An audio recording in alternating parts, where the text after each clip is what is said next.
was a Midwestern boy on his own. She looked at him with those soft eyes so innocent and blue.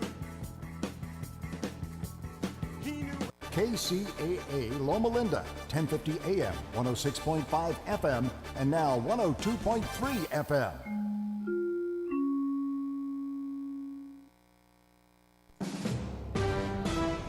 NBC News Radio, I'm Tom Roberts. The House is rejecting the first of two House Republican immigration bills. Meanwhile, GOP leaders delayed a vote on a second, more moderate plan until tomorrow to give members more time to consider the bill.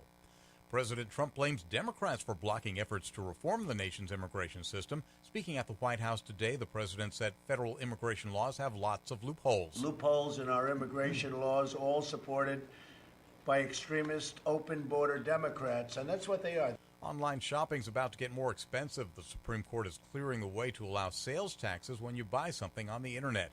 FBI officials are warning travelers about a surge in sexual assaults on commercial airline flights. According to reports, there's been a 66% spike in cases opened from 2014 to 2017.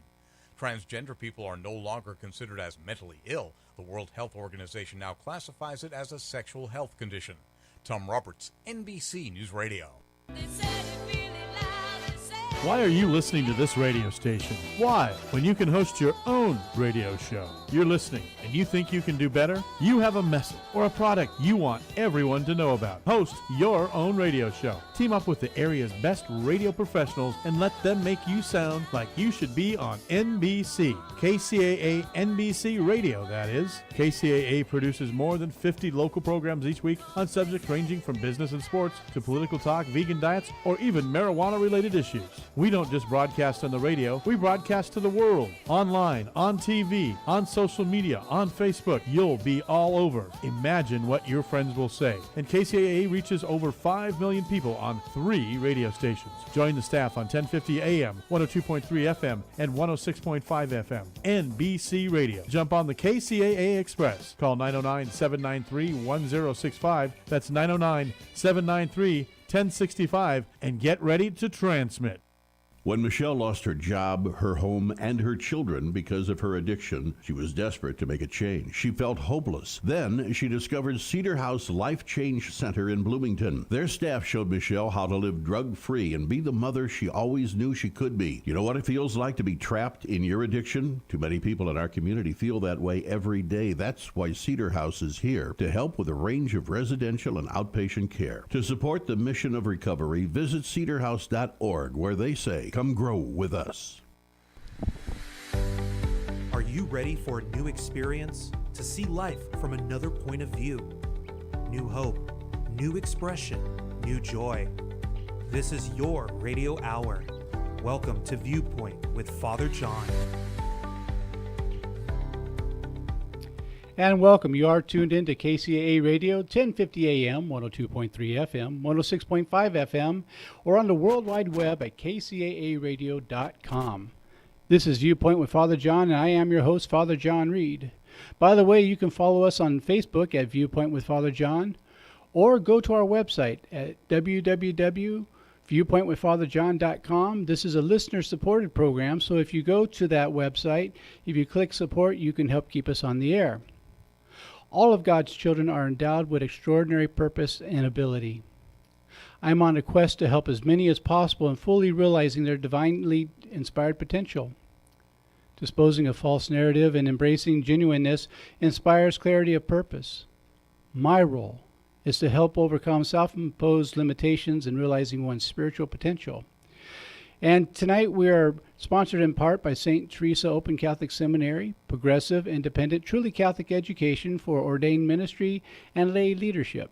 For more information, you can call 1-800-790-9739 or check out their website at stocseminary.org. That is one word. And again, I thank you for being here. A couple of things on the news side of it, if you want to go use that term. I was in Los Angeles this morning with a group of wonderful people. If you saw me on Channel 9 News and Channel 4 and Channel 5, yes, that was my pretty mug. But what were we gathered for? We're people from all different faith backgrounds, all different political backgrounds. who are coming together for the children. Say what you will, children do not belong locked up. And all of us who have a heart, and a heart doesn't have a D or R on it. It doesn't have Protestant, Catholic, Muslim, or Buddhist, or any other religion marking on it. It's a human marking. So this morning we gathered to say, as Americans, we're better than this. This is not what we're about, and not in our name. So we need to come together as a community, getting out of who's right and into what's right. And what's right is the babies need us. We can sort out all the rest later, but let's do something about these babies. Let's get them to their mothers where they belong every day. If you've ever been separated from your parents, there's no worse experience. And any of you who know my background know that I know what that experience is all about. So I want to thank everyone who showed up. And I also want to thank the different airlines who have said they will not be a part of locking up any children. I don't know if you know this, but American Airlines, Frontier Airlines, and United Airlines sent a unified letters saying that they won't do that. They won't bring the children to detention facilities, and I applaud them for that. Again, this isn't a left or right problem. It's an American issue, and as Americans, we need to come together because as someone who's lived here my entire life, I know how good we have it. I also know how good our people are. And our people have always been known for our charity, for our reaching out in time of need. So let's come together on this, on what's right. What's right is we should be operating with love, not condemnation. And so I appreciate you hearing me out on that. And tonight I'm very excited. I have a really neat guest with us tonight. I have ascended to bringing in the great mayor of Fontana, Acquanetta Warren. Your Honor, it's glad to have you with us. It's an honor for me. And so you represent the city of Fontana. And that's good, even though our high schools are rivals. I'm an old Chafee guy. Telling me, yeah, and you have Faux High, who does, I will admit, Faux High has a very strong football program. Right. And they can now that I no longer go to Chafee where Faux High really needs that great of a program. Not that I ever played football, but it's good for my ego to pretend that I did. I mean, I wasn't even the water boy, so don't worry about it. Okay. So what we'd like to do is talk a little bit about your journey and how you wound up going into politics and what your spiritual journey's been like. Now, we were talking over at the restaurant, and you and my beloved wife, Gabby, grew up in the same area pretty much. She's a South Central girl. Why you think I'm so afraid of her, you know? I don't worry about her yelling at me. I'm worried about her shaking me. I didn't know what that word was until I got married. You know? So I know. I keep that up. The only thing that'll be colder than my dinner will be my bed. I know. So anyhow, so tell us a little bit about your background, how you grew up, and what drove you into politics. Well, you know, it's interesting because we as children, my parents were from Birmingham, Alabama, and they came here for a better life. You know, there was so many problems in the South for African Americans, and it became a legacy for everybody to come to the West. Mm-hmm. There were more jobs. The rumor was there was more opportunity, and so everybody wanted to come out here. And my dad came out with his family. There was 13 of them. Wow. And they were all adults, my aunts and uncles. And my dad didn't forget about that girl he met, Rudine, and he sent for her. And they had me. I was the oldest. And I have 3 other siblings, my brother and my other 2 sisters. Isn't that amazing? You look so much younger than they do. As if I know. They would not say that. But we grew up listening to the radio because my family was still in Birmingham. And I grew up in front of the television looking at what was going on in Birmingham. Right. The protests, marches. Right. And we go there every summer. And I remember my grandmother used to tell me when I get there, because I was opinionated, even as a young person, she would say, "You're down south now. It's yes, ma'am, no, sir, and don't look the white people in the eye. Wow. And when I send you somewhere, you be polite and you don't answer unless somebody asks you something. And I don't want that California, Sure. And so that made me afraid. But I kept seeing things. I remember when John F. Kennedy was murdered. They say assassinated, but I call it murdered. I remember when Dr. King was murdered. Yes. And all those things molded me as a child. But I used to keep asking my dad, why do they treat black people like this? What did we do? He said, don't worry about how you treat it, change it. Wow. And so that stuck with me. I was student body secretary in elementary school. My parents supported me. I was the first African-American bus by LA Unified School District to Wow. Dana Junior High School in San Pedro. My principal, she told my parents, Acquanetta's not going to work out at this junior high school in the area. She has an opportunity to go to this program. I think she'll work out. And so the first couple of days was just me, and then other people came on board. Was that scary? It was terrifying because, I went to, here it is, an all-white school, and I show up, and they're waiting on me out there, but they were kind to me, but it was obvious that they did not want me there. They put me in a classroom by myself. And finally, the great superintendent, Mr. Johnson, came and told the principal, Mr. Plum, we didn't need an extra room. She's to be with the other kids. Oh, thank goodness. But they messed up. Because once I got in the classroom, the diversity in the classroom was like I'd never seen. I had never seen people from Portuguese. I'd never seen people from China, from Ethiopia. I mean, it just people from all over the world. Yes. Because they forgot San Pedro was the harbor for all the soldiers. Right. So everybody came there and brought their children. Right. And that was the first lesson for me, learning about diversity and how important it is to this nation. Yes. And that's the reason why I feel strongly I left that area and came back to my hood and went to Locke High School, became one of the first female student body president, if not the first. Wow. And worked with gangs, trying to stop gang violence. I figured out we were the ones getting killed, tried to rally people together, get us out the red and put us in the black with our student body funds. And that's when Mayor Bradley noticed me. And I got a chance to be on his Mayor's Youth Advisory Board. Nice. I was on the DA's Youth Advisory Board. So all those things led into, I worked for Councilman Robert Farrell. And all those things led me to feeling like I had to serve others.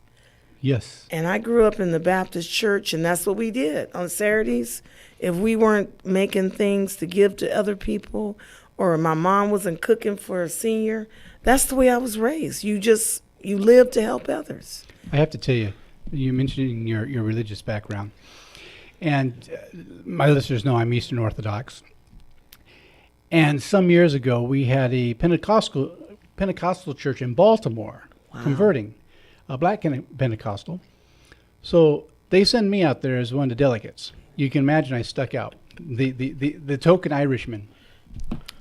And this service went for 6 hours. Oh. And just when I thought it was going to be over, the minister, now priest, would look over and the drummer would start and the organist would start and he'd start all over. And I finally learned what I would do is I'd get up as though I'm listening to the Holy Spirit. I was really listening to my bladder. I had to go to the restroom. and I would go over and genuflect to the altar and walk out in great inspiration, go out for a little bit, walk around the neighborhood a little bit, which really scared. They assigned me a bodyguard because it was a tough neighborhood in Baltimore. Right. And this poor guy almost gave him a heart attack because I'm walking all over the place. I said, I don't need you. Nothing personal. And I said, look, these are my people. Right. I grew up on the streets. And you're just going to come between us. And it really shocked him to find out that I had no problem getting along with anybody over there because we had one thing in common, love. Right, exactly. And mutual respect. Mm-hmm. But when I got back to California, to my Orthodox parish, I looked at these people and I said, you're boring. That church knew more about spirit and singing and having a good time. I mean, I walked out of there even after the 6 hours and when it was time they're feeding us. I was really jazzed. I had had an experience there, and it was cool. So when you're talking about that, it just brought me back because I love the music. Right. And, I played piano for the church. Oh, my goodness. And the choir, and my sister was the director for the junior choir. I wouldn't play for the adults, too much drama. The kids, and plus I had little kids. I wanted them to see what I had grown up on. Nice. So I really enjoyed my young life. I tell people all the time, I know what it feels to be loved. My parents, I posted this morning, and I think I did that based on what you were just talking about. I was always afraid of my parents not being around, and now they're both gone. Yeah. And this morning when I woke up, I always pray. I used to get mad at my grandmother when we go to Alabama. She prayed for 30 minutes, and the breakfast, you could smell it. I'd be like, how long is it going to take, Granny? And now I'm on my knees every morning 30 minutes before I go anywhere praying. Yes. So I laugh. But we had to grow up 2 blocks out of Watts. Wow. The Watts ride, I remember that. I remember when Rodney King's verdict come down. Oh, yeah. I mean, I remember all those things, and I'll tell you, that's what molded me. And my dad told me, you don't get angry, you don't get scared, you can change it. And that's what has driven me all these years. Wow, that's powerful. That's powerful stuff. And so you took that knowledge and you started putting it into action. So it was changing other people's life. Because I don't know about you, but one of the things I really hate to hear is we've never done it that way before. Oh, I hate that. And because we haven't done it that way before, we don't know if it works or not. And Right.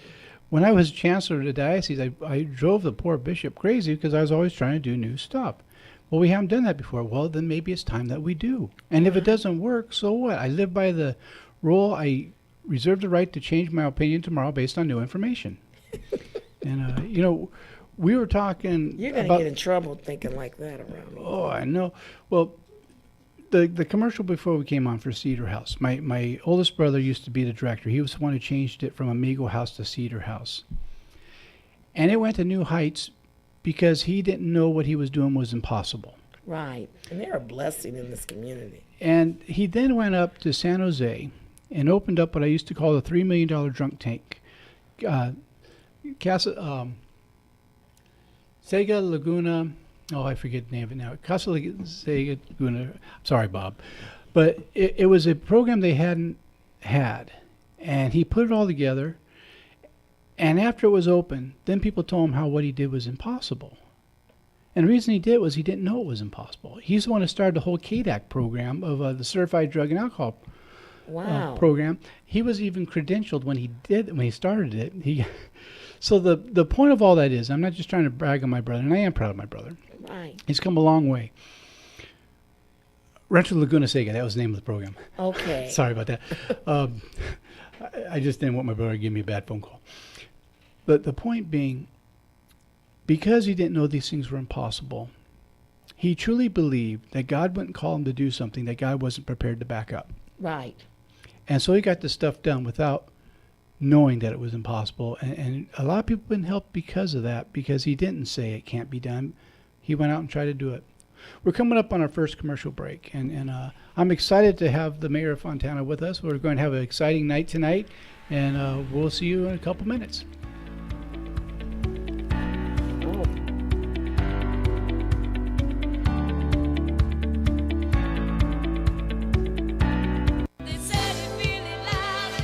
Why are you listening to this radio station? Why, when you can host your own radio show? You're listening and you think you can do better? You have a message or a product you want everyone to know about. Host your own radio show. Team up with the area's best radio professionals and let them make you sound like you should be on NBC. KCAA NBC Radio, that is. KCAA produces more than 50 local programs each week on subjects ranging from business and sports to political talk, vegan diets, or even marijuana-related issues. We don't just broadcast on the radio, we broadcast to the world, online, on TV, on social media, on Facebook. You'll be all over. Imagine what your friends will say. And KCAA reaches over 5 million people on 3 radio stations. Join the staff on 1050 AM, 102.3 FM, and 106.5 FM. NBC Radio. Jump on the KCAA Express. Call 909-793-1065. That's 909-793-1065 and get ready to transmit.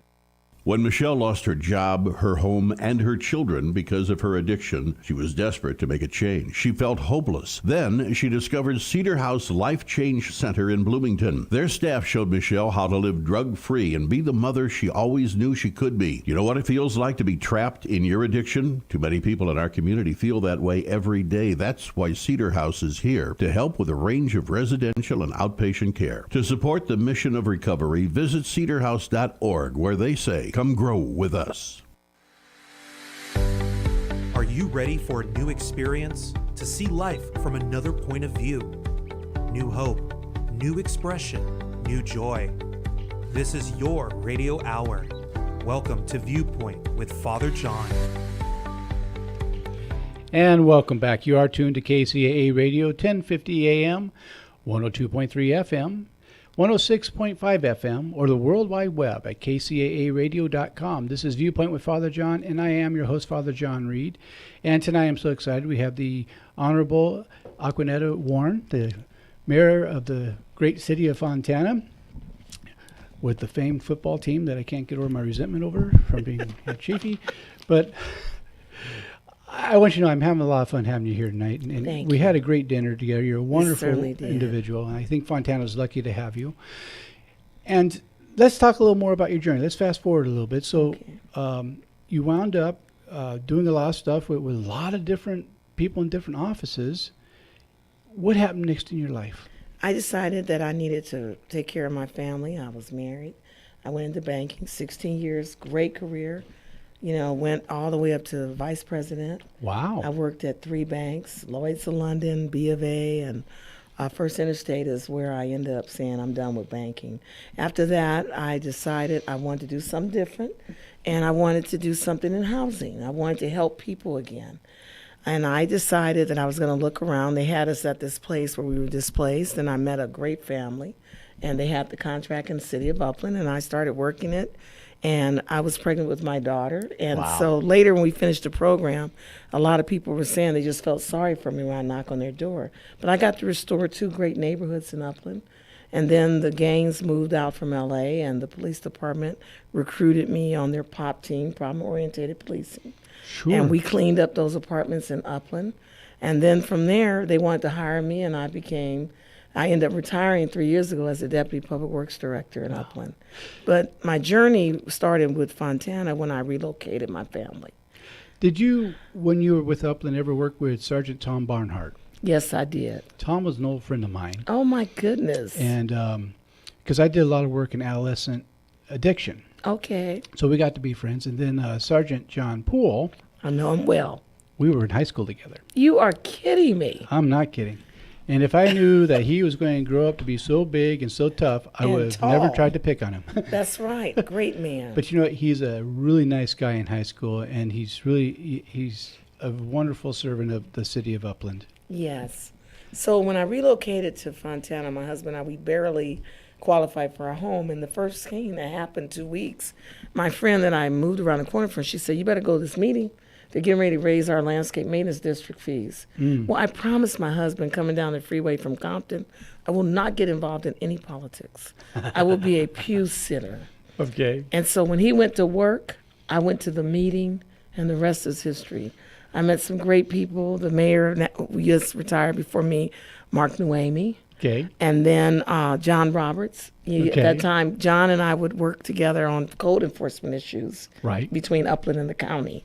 And they had that opening for the appointment after Mark became mayor. Oh, wow. But I had been very involved in Fontana community, organizing my neighbors to keep our rates down. We took it over. Good. And so my friends at the beauty shop told me I should run for council, that I should apply for the appointment. And my great boss at that time, Michael Milheiser, called me in. He said, "Acquanetta, everybody says it's time." And I said, "Time for what?" I thought I was getting in trouble because I wanted to speak my mind. And he said, it's time for an African American on the Fontana City Council. And Good. you have been working hard, and I know they will pick you. I just know it because I know they'll see that you have background in government and that at the same time you care. Yes. And I said, well, they're not going to select me. And everybody kept bugging me. I finally applied because of my daughter. She told me I was being a scary cat. I applied. I did my interview. And that night, I was shocked that they selected me. I didn't expect it. And so my daughter and my family, they had gone to our church for spaghetti night. Nobody would go with me before they made the appointment. And when I came home, there were flowers and candles all on our front porch. And by that time, my husband and I had divorced a couple years before, and my brother was living with me, and he worked swing shift, and he was so angry at me. He said, when you do stuff like this, you should tell mommy and daddy, you should tell us. I can't believe you. So my mom and dad were very proud. Just to back up a little bit, I don't know if you realize what a big deal that is for the city of Fontana, with Fontana's history. Well, I did, and I got in trouble with the African American pastors and a couple of the members of the community because I made light of it. And I'll never forget our great, great legendary Dorothy Grant called me over her house with some of the pastors, right. And they got me straight. They said, it is a big deal because we couldn't go past Foothill after night. That's right, because a lot of people don't know this, and for people who are new to the area, because I grew up out here in Ontario, Fontana, and I'm glad to see where they are now, but at one time that was one of the headquarters for the KKK and the Hells Angels. And I can remember as a child that the KKK used to hold a parade down Sierra once a year, and a whole bunch of us would fight against that, but they had a First Amendment right that we couldn't get in the way of. Some years later, someone figured out a way to quell it, but you know who it was? The pastors. Is that who did? All the Good. pastors got together and said, we're tired of this. Good. Just shows you how the Lord has led our city. Yes. And they got together no matter what, their nationality, party, or religion, and they marched down Sierra and prayed for our city. Go back and say that one more time. I want my listeners to hear that. All parties, all parties, all religion, all nationalities, they got together, and particularly Water of Life, Pastor Dan Carroll and Pastor Willie Uberry and all those people. Good for them. They prayed for the city, and that's what changed that whole thing. And I had moved there not knowing the history. My dad told me after I told him I was closing escrow, trying to be slick, because every time we tried to move out of Compton, my dad would say, you don't want to go anywhere. And so when I told him, I can't take anymore, I said, by the way, we're moving next week. We are closing escrow at a house in Fontana. He just looked at me and said, so you go from gang members to Klan members, really? Yeah. And I had never heard that history. Yeah, it's one that I'm certainly not proud of.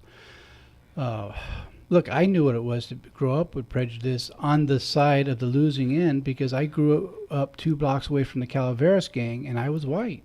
Right. And this was a Hispanic gang that when I was 7 years old, they had to call the paramedics because I'd been beat up so bad I'd stopped breathing. Oh, my goodness. All because I was white. But you know what? When I used to be so afraid because I always thought the white people, they're going to come and get us. Because you see it on the news, and my grandmother, she was so strong, and to see her so afraid. I remember when they bombed that church in Alabama. My mother, we were ready for church. My mother made us sit on the couch because she had to get in touch with her relatives. I think that all of that made me strong. Yes. And going to that school. Sure. And people calling me names. And then coming through and going to Occidental College and being in a whole different environment. Right. And even today in politics, I still see racism toward me. But, I have to rise above. Sure. I've got a plan. God has a plan for me. And I just don't allow people to stop what we need to get done. Amen to that. That's why some of the things you're doing, I think, is so important. I think you and I are aligned on a lot of things. One of them being is that, first of all, we're all humans. Absolutely. And God doesn't have stepchildren. And our job is to remember that we're all God's children. And my experience growing up with all that, what I learned as the years went on, they were just as afraid as I was. And they were trying to cover up their fear by beating up on me. That's terrible. And that's okay, because it showed me what I didn't want to do. Right. And I'm very grateful that what I took from it is if I can learn to love there, I can love anywhere. Well, we talked about at dinner forgiveness. Yes. And one of the things that we always used to sing in our church was if I can help somebody. Yes. And in that song, it doesn't say if they're black or white. Exactly. It says if I can help somebody. And that body is like the body of Christ. Sure. My brother and sisters are not necessarily, we didn't all come from the same mother, but isn't it a wonderful thing that we have all the same father? That's right. That's right. And that's what people forget. And I one of the songs I grew up with in church was, well, two of them actually, is Let There Be Peace on Earth, Let It Begin With Me. Yes. And the other one was that they will know we are Christians by our love. And those are two songs that are kind of a mantra for me in life. Right.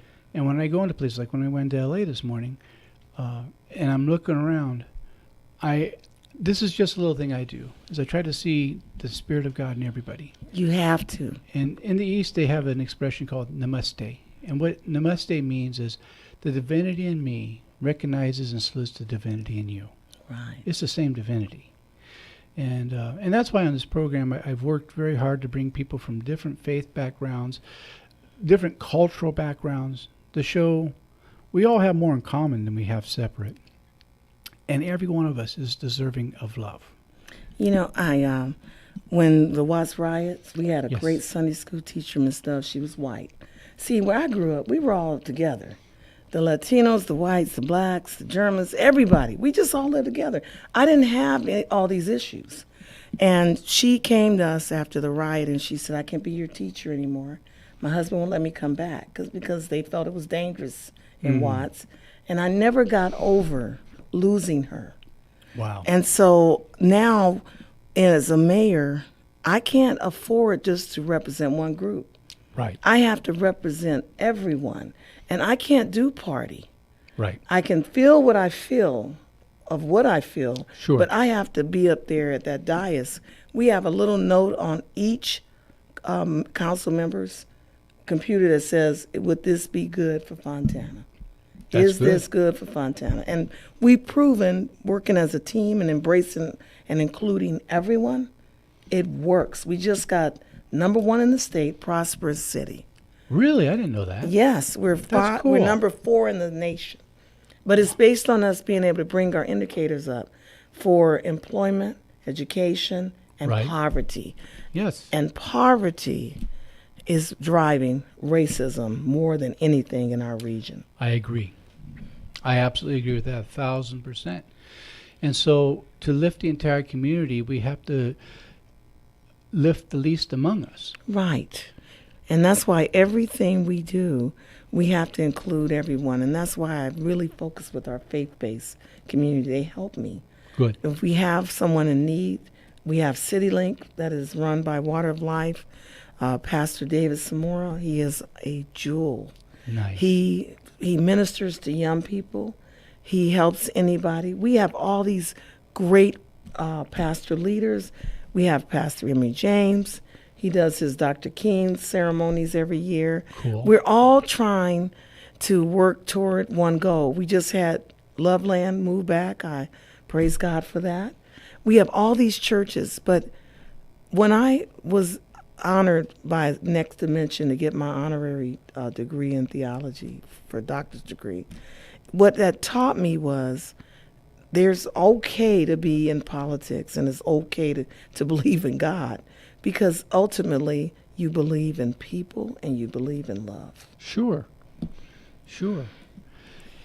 You know, a friend of mine, Chuck Chamberlain, Richard Chamberlain's father, the actor, was a good friend of mine. Right. In fact, he and a Jesuit priest helped me find my calling to go to seminary.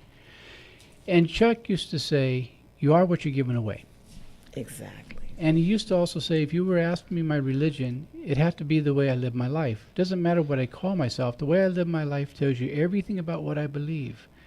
And I think that is really apropos to what you're sharing, is that you're showing through your actions really what your belief system is, instead of just getting up on a microphone and telling people what they should believe or what you think they should be doing. Instead, you're trying, if I'm hearing you correctly, you're trying to lead by example, and you're trying to let the light come through you. And it's not easy, because we always have people that email me or text me and say, you talk about Jesus too much. You can never talk about Jesus enough. Try being a radio talk show host that deals in spiritual matters. I'll show you my emails someday. But we have to work together, no matter what we believe. And we have to love each other, because love, you know that song, Lifted Me. Yeah. And that's what keeps me going, because I know that I need to give back, because that's what I was taught to do. Absolutely. Well, in a few minutes, we're going to go to commercial, but not quite yet. I have a couple of announcements to make, and if I don't make them, I'm glad you said about the forgiveness, because otherwise my seminar partner would have to forgive me for not mentioning this tonight. I have a couple of appearances coming up. The first one is going to be on July 20th on Friday night, 7 p.m. at Holy Trinity Episcopal Church in Covina. That's 100 North 3rd Avenue in the great city of Covina, where we're doing a book signing and a question and answer. Father Steve DeMuth will be facilitating that. He's invited me to come out. So you can either come there and get a copy of my book, Close Your Eyes So You Can See Me, or you can order it on Amazon and bring it with you. Either way is fine. I would love to meet you. Come on out. We'll sign your book. You can ask questions. Just don't make fun of my haircut, and we'll get along just fine. And in case you do make fun of my haircut, on the next day, July 21st, my dear friend Martha Bass and I will be doing a workshop on forgiveness from 10 a.m. to 3 p.m. at the United Church of Christ in Claremont, which is on the corner of Harrison and Harvard. And come join us. It's $35 for the workshop. It includes lunch. And I know the lunch will be good because Gabby is the one who's putting it together. It'll be cold cuts and stuff. And so, and I know all of you love Gabby almost as much as I do. And so I know we're all going to smile at her and tell her how good that lunch is. She's looking at me like I had better. And no, but seriously, if you're able to make it, come to this thing. This is going to be really important, because we're going to talk about what forgiveness really is and what it's not. And so a lot of good information there.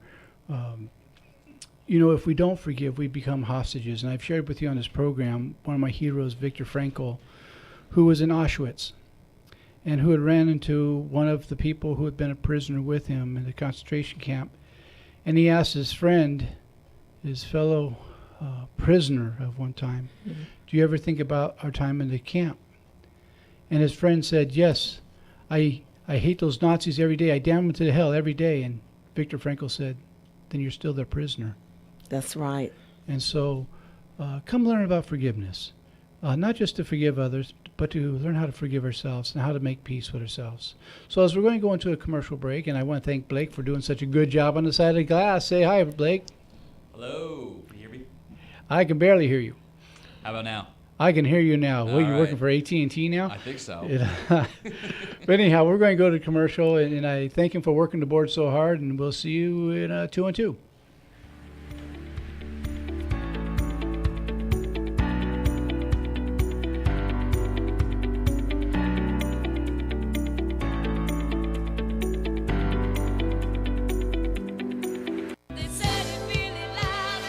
Why are you listening to this radio station? Why, when you can host your own radio show? You're listening and you think you can do better? You have a message or a product you want everyone to know about. Host your own radio show. Team up with the area's best radio professionals and let them make you sound like you should be on NBC. KCAA NBC Radio, that is. KCAA produces more than 50 local programs each week on subjects ranging from business and sports to political talk, vegan diets, or even marijuana-related issues.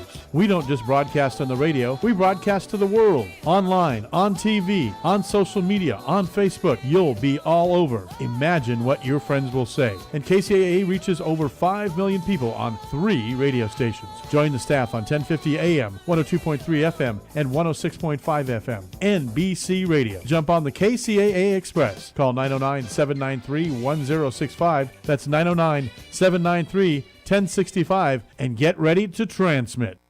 When Michelle lost her job, her home, and her children because of her addiction, she was desperate to make a change. She felt hopeless. Then she discovered Cedar House Life Change Center in Bloomington. Their staff showed Michelle how to live drug-free and be the mother she always knew she could be. You know what it feels like to be trapped in your addiction? Too many people in our community feel that way every day. That's why Cedar House is here to help with a range of residential and outpatient care. To support the mission of recovery, visit cedarhouse.org, where they say, "Come grow with us."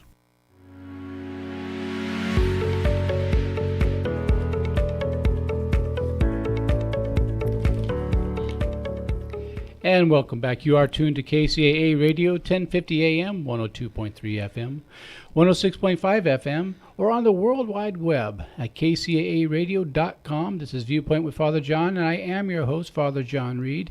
And remember, you can also go to our website if you want to help support this program. Go to www.viewpointwithfatherjohn.viewpointwithfatherjohn. I almost forgot my dot. My dot and my tittle. There you go. The little Hebrew I got in there. How about that? Hey, you just got multicultural right there. But anyhow, viewpointwithfatherjohn.com. Go to the support button, and your gifts are really appreciated. For those of you who have already given, thank you. You help keep us on the air. I think this is an important program. Also, this program tonight is brought in part by St. Teresa Open Catholic Seminary, progressive ministry taught for laity and for ordained ministry. If you want more information about the school, you can call 1-800-790-9739 or go to their website at stocseminary.org. And they are doing stuff in partnership with the School of Theology at Claremont. So they're hooked up with a good school. This is a new program starting out, and Bishop Nina Paul is running that, who's a friend of mine, and they really have some exciting programs going on. And again, a reminder that I will be in Claremont on the 21st of July. Come and join us for the workshop on Saturday, or come to Covina on the 20th, which is Friday night at 7 p.m. at Holy Trinity Episcopal Church. Bring a copy of my book or buy one there, and so I can sign it. And I'm thrilled to have with us the Honorable Acquanetta Warren, the mayor of Fontana. And let's talk about your election process. That had to be really quite an experience, if I may jump into that arena. Well, I didn't want to run for mayor. I had just run for assembly. I had lost, and I felt like, I'm just going to ride it out and see what happens. Right. And Mark had to resign because he wanted to be a city manager. And so that night he told me, you're going to have to step it up. And I said, I'm not going to do that. He said, well, watch, they're going to start attacking you because they know you can win. I said, why would they attack me? They don't even know me. Well, the next meeting I did. I got attacked. Oh, yeah. I got accused of being racist. I got accused of not caring about people. I just couldn't believe the attacks. But I tell you, that entire election brought our community together. Okay. They did not want the diversity that we had developed to go away. Right. And people of all walks of life worked with me to make me mayor. And the night that I won, I will never forget, ABC had to proclaim that I was the winner. And they said, she had a rough road. They threw gender, race, everything, party, everything. And she just won. Wow. So once again, first female, first African American. And I always feel like our role as electeds are to make the quality of life of our residents better. Yes. So that's the number one focus for me. Outstanding. Well, you're also doing some work with an old high school teacher of mine, Gary Ovitt, and in case he's listening, now he's what? He's been a supervisor. Supervisor. That's right. I knew him when he had brown hair. He and Sue are amazing. Aren't they wonderful? They are wonderful people. And he taught civics, so it doesn't surprise me he wound up in politics. And he was a really good civics teacher. I mean, I give them a bad time when I get an opportunity. I don't see them very often, but I will tell you, I am so grateful for the education I received about civics and the different branches of government. And one of the problems that we're having right now is a lot of people don't get good civics classes, and so they're blaming one area of government when it's not that area of government that's doing something. Right. And they don't understand the three equal branches, and then the fourth establishment being the media. And it's so important that we go back. We're talking at dinner. Yes. That all begins with education. It does. And people don't realize locally, we have to be nonpartisan. That's the Right. way the forefathers, when they wrote the Constitution, they knew that they'd be up there fighting like cats and dogs. Certainly. With this party mess. And when it comes to local government, we have to work with everybody. Yes. So when people bring their clubs into the mix and want to do it because this legislation just hit, that's not our role. Right. Our role is to be inclusive and work for everyone, whether you're a D, a R, a I, green, or whatever. And I mean, I see it all. I think one of the reasons I feel fortunate to be an independent, I'm not knocking anybody with this, I get to work with people from both parties, and I've seen some really fine people in both parties. I've seen some real scoundrels in both parties. I'll just say it like it is. I've worked hand in hand with some people who've done some powerful things. I've tried to work hand in hand with some people who are very selfish. Right. It had nothing to do with the D or the R or what other letter they had. It had to do with either they valued their fellow citizens or they didn't. And when you light a candle in a dark room, it starts the illumination process. Right. If you light a second candle, the second candle doesn't take away from the light of the first candle, it adds to it. You take a third candle, again, it doesn't detract from the others, it makes the room brighter. Our job, where we're serving in the media, like I'm trying to do here, or you're serving as mayor of Fontana, is to light as many candles as possible so that everybody has a bright future. Well, it's interesting because one of the things in my top priority is safety. Mm-hmm. And to have safety, you have to work with your public safety personnel. Sure. And, of course, we understand all the things that have happened recently with police and have been going on for years. Sure. I grew up after that riot and understand I was afraid of the police, but my parents put us all in explorers. Right. And so now we're trying to recruit more African Americans particularly and get others involved. And we were going to the churches. But in a lot of ways, we found some of the churches we were trying to recruit from, either the leadership or the pastor wasn't feeling the police. Right. So we're trying to break those barriers. We're doing new and innovative ways, going to the gym.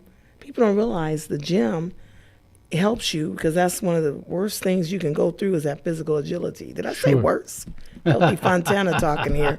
But you have to be in good shape. Sure. And then the other part, the education part, we can teach you. But we need people that care about people. Right. And that's what got Fontana where it is today. We made it safe. Our police department, our fire department is second to none. I tell people that all the time, and they work with everyone. We got a new chief, Chief Billy Green, and he had his faith-based meeting last week. I almost cried. I was so proud of him because he embraced everyone and they embraced him. Nice. So we're going to get through these hurdles. We just have to work together. Nothing is undoable. I would agree with that. You know, the old expression that's older than both of us put together is the only thing that evil needs to succeed is for good people to do nothing. Right.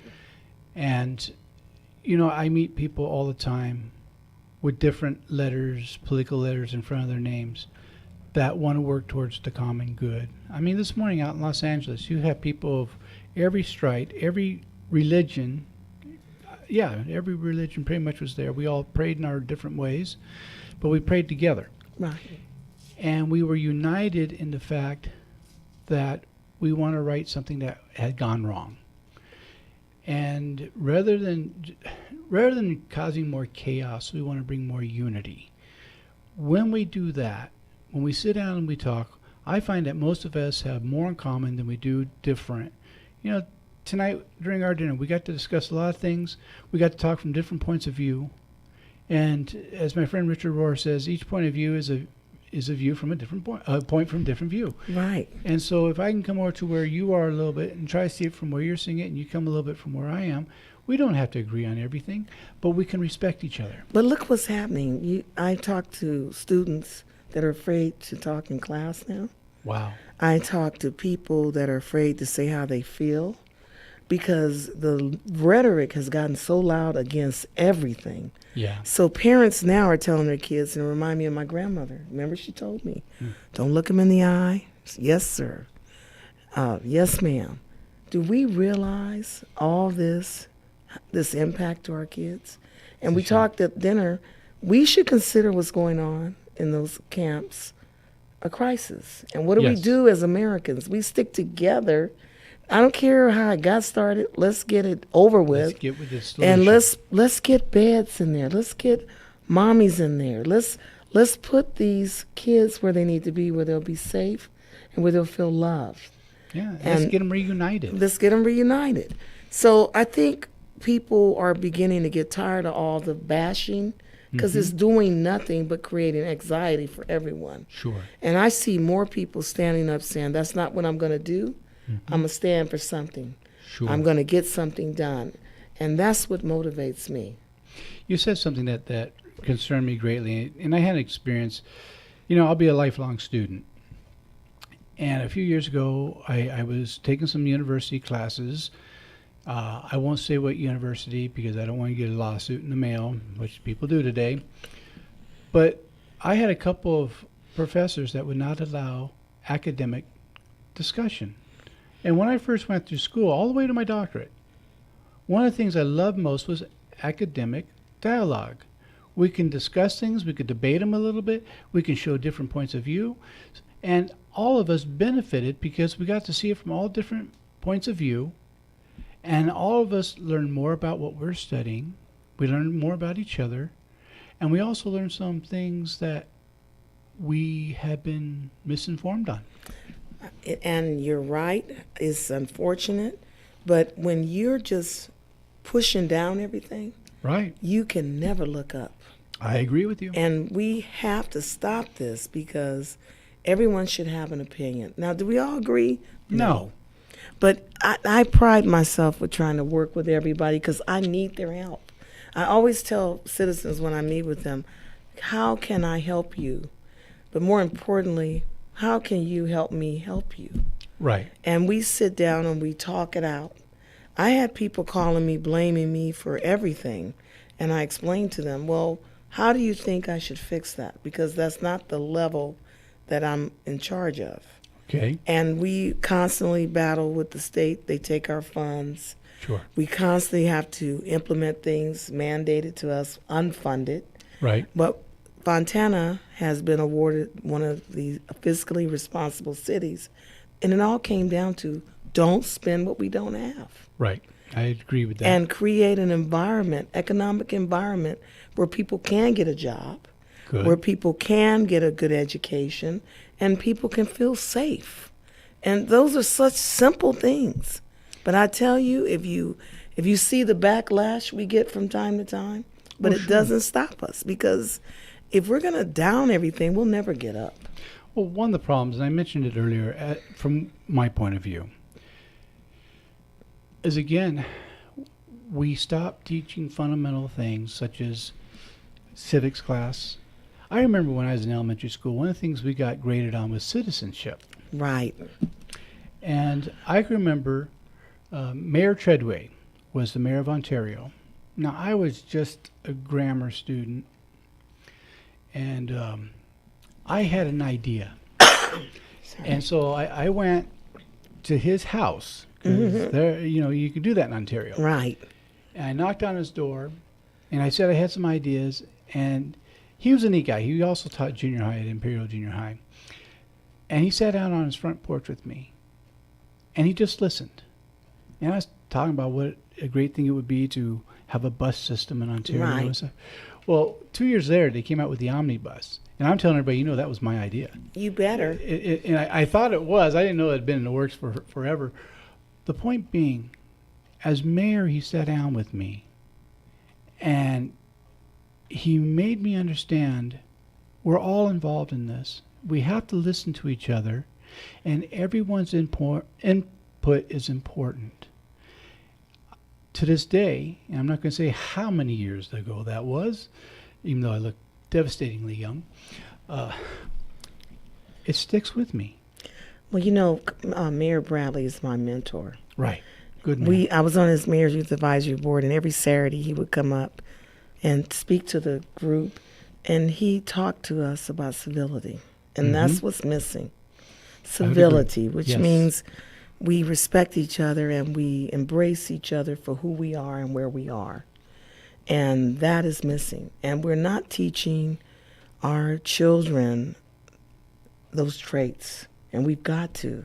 I agree. Because you got to keep in mind, we're raising the next generation that's going to take over this country. And this country is great. It is our country.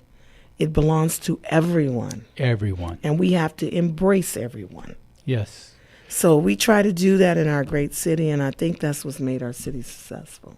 I have great respect for Mayor Bradley, and I know he did not have an easy road. Not at all. And he was met with a lot of hate. Oh, my God. And I heard people say things. I was clear in Ontario, and I was hearing people say some really unkind things because he's a black man. Right. And it hurt me deeply. And I was a little kid at the time. I will give credit that the way I was raised was you just didn't do that. Well, he brought everybody in the city together on that board we were on. Yes. And it gave us all an opportunity as youth to advise him on youth issues. And we all began to love each other. And do you know we all still stay in touch? I had a great childhood doing those things. I was on there with Mark Ripley Thomas and Curran Price and Rod Wright, Rory Kaufman. And we all worked as a team to improve our communities. And we learned from other areas and the youth how they did and what they did. And we brought those ideas back. So that's why I go everywhere I can to get ideas. I bring them back. And I work with my colleagues as a team to see if we can get them implemented. Now, if we can get that in more cities, and I'm being serious about that. I'm fortunate to live in Claremont because I'll tell you, we have a really good city council and mayor who work together, who don't get into party politics. They work towards what is best for Claremont. How do we embrace everybody, including our homeless? One thing is when Gabby and I first moved there, that moved me to tears, and I'm not being dramatic, it moved me to tears. There's a homeless guy who walked into the village grill. Right. His name's Marshall. They know these people by name. That's right. And someone said to the waitress, give him whatever he wants and put it on my bill. Oh, that's wonderful. I still get choked up. Right. When we get back to that, those are true American values. Well, that's why I support Supervisor Gonzalez's homeless interagency. I'm so glad I'm going to be a part of that. I'm learning all these methods, and I'm learning about the different programs because the homeless people are not going away. No. Whether they're chronic or by expenses, I call it. Yeah. We've got to deal with them. I hope that you will forward me some information on that because I should be better informed, and I like to get good information out there. I think it's very important. Well, you've been a delightful guest, and I thank you, Ms. Mayor, for being here. Thank you for having me. And I hope that we'll do this again sometime. I know that we're going to be good friends for a lot of years. That's right. And because we both believe in working together for the benefit of all of humanity. And God bless you in what you're doing. And I wish you the very best in the city of Fontana. I include your high school football team in that. Well, God bless you too, including your high school football team. Go Tigers, go Tigers. Oh, I got it out there. I want to thank Blake for doing a great job for us tonight. I want to thank my beloved Gabby for getting me here safe, sane, and sober. 2 out of 3 is not bad. And most of all, I want to thank you for listening this week. And if no one's told you they loved you this week, let me be the first. God bless.